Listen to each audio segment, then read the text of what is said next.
अब बेटा घर जैसी खुशी में मैं उन लोगों को कैसे भूल जाऊं जिन लोगों के साथ मैंने पूरा जीवन काटा। तभी वहाँ बहू आ जाती है। क्या माँ जी कैसी बात कर रही हैं? बुआ जी, चाची जी, उनकी बेटियाँ, ससुराल वाले सभी तो आ रहे हैं। मैंने उनकी लिस्ट सुमन से पूछकर तैयार कर ली है। हाँ बेटा, ये लोग तो रिश्तेदार हैं, इन लोगों को तो बुलाना ही है। लेकिन जिन लोगों के साथ मैं किराए के मकानों में रही, वो मकान मालिक, वो पड़ोसी, उन्हें कैसे भूल सकती हूँ। माँ लेकिन वो नीलम आंटी को तो मत बुलाना, बड़ा ही लो स्टैंडर्ड साउंड करती है वो। हाँ माँ, और वो किरण को भी। उनका पति और बेटा खाते कितना है। और नहीं तो क्या, शादी में भी 2000 रुपए वाली प्लेट में दनादन खा रहे थे। माँ कुछ नहीं बोलती, कमरे में चली जाती है। तुम्हारी माँ की तो चोचले ही अलग है, न जाने लोगों को क्या बताना चाहती हैं। अरे आस पड़ोस को तो ऐसे पूछ रही है जैसे कि रिश्तेदार। हाँ जानता हूँ माँ को, वो किसी से जुड़ती है तो दिल से जुड़ती है। वैसे बात करता हूँ उनसे। सभी अपने अपने काम में लग जाते हैं। सास को नींद आ जाती है और वो सो जाती है। लग रहा है कि गुस्सा होकर सो गई। कपड़े भी अपने बाहर फेंक कर गई हैं। बहू है ना, नौकरानी जैसी, कर लेगी काम। बड़बड़ करती बहू सास के कमरे में जाती है और कपड़ों को उनकी अलमारी में रखती है कि तभी उसके हाथ में एक एल्बम और कुछ खत लगते हैं। अरे ये क्या है? बहू एल्बम देखती है जहाँ नीलम आंटी और सास के साथ छोटा सा उसका सुमन खड़ा होता है। इनके बचपन की फोटो। वो सारी फोटो देखकर जब खत को खोलती है तो वो किरण का होता है। बहू खत पढ़ने लगती है। खत में लिखा होता है, तू पैसे की चिंता ना कर, सुमन की पढ़ाई में कोई कमी ना हो, हम पड़ोसी नहीं बहने हैं। तभी सास जग जाती है। अरे बहू क्या हुआ, कुछ चाहिए था क्या? बहू बात घुमा देती है। माँ जी, वो इनकी फोटो देख रही थी नीलम आंटी के साथ। कितनी सुंदर लग रही है ना आंटी। हाँ, दिखा तो जरा फोटो। बहू सास को फोटो देती है। सास फोटो देखकर कहती है, याद आता है, तेरे ससुर जी तो थे नहीं, काम के लिए 10 दिनों के लिए शहर से बाहर गए थे। जब बेटा होने वाला था तब नीलम आंटी और अरुण अंकल ही थे। आंटी बेचारी रात भर मेरे साथ बैठी रही तो अंकल भाग भाग कर दवाई का इंतजाम कर रहे थे। बेटे के होने के बाद भी जब तक मैं घर नहीं आई मेरे पास ही रहे। रिश्तेदार तो आए थे मुंडन में 10 दिनों के बाद। बहू सुनकर खुश होती है। तभी नजर खत पर पड़ती है। माँ, ये किरण आंटी को अपने पैसे वापस कर दिए? हाँ, वो भी समझ कैसे कैसे किए मैं ही जानती हूँ। सुमन की पढ़ाई के लिए पैसों की जरूरत थी।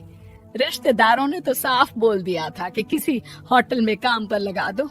कई लोग बर्तन धोने के साथ पढ़ाई करते हैं, लेकिन किरण आंटी, उन्होंने अपने बुढ़ापे के लिए बचाए हुए पैसों को सुमन की पढ़ाई के लिए दे दिए। यानी कि आज ये जो कुछ भी है वो किरण आंटी के कारण ही ना? हाँ बहू, ऐसे ऐसे पड़ोसी हुआ करते थे जो किसी रिश्ते के नाम से नहीं बल्कि अपनेपन से भरे थे।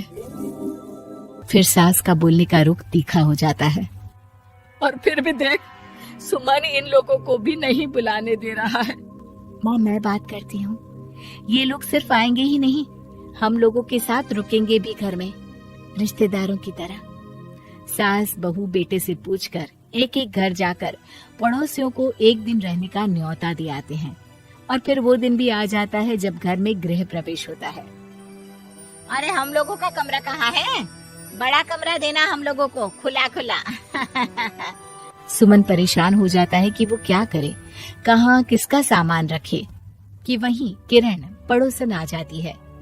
अरे सुमन, परेशान ना हो बेटा, हमारे कमरे में रख दो उन लोगों का सामान, हम तो तेरी माँ के साथ ड्राइंग रूम में एडजस्ट हो जाएंगे। और हमारा कमरा कहाँ है? सुमन, जरा सामान कमरे में तो रखवा दो।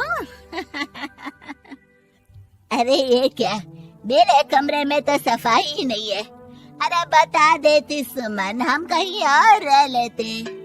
तभी वहाँ नीलम झाड़ू लेकर आ जाती है। अरे बबली दीदी कैसी बात कर रही है, चलिए मैं साफ किए देती हूँ कमरा। वहीं मामी जी भी आ जाती हैं। अरे सुमन दीदी, सबसे छोटा कमरा हम लोगों को ही देना था क्या? मायके की कोई परवाही नहीं है।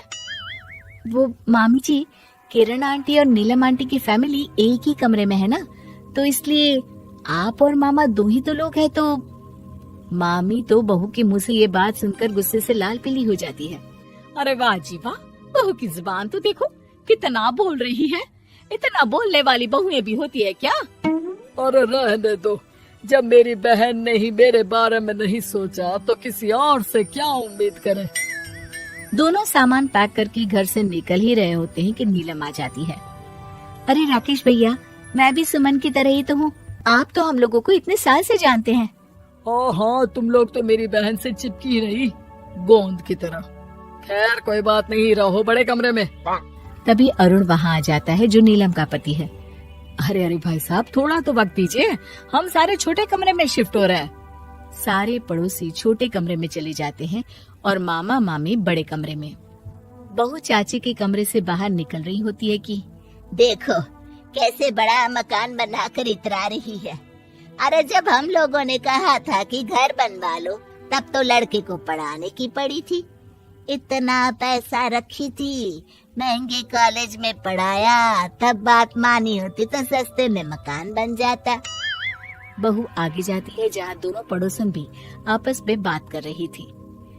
मानना पड़ेगा सुमन को, बहुत ही समझदारी के साथ चली। बच्चों की जिम्मेदारी को सबसे ऊपर रखा, रिश्तेदारों के साथ भी पूरा निभाया। नहीं तो आजकल के रिश्तेदार। अरे सुमन के लिए तो हम हमेशा ही खड़े हैं।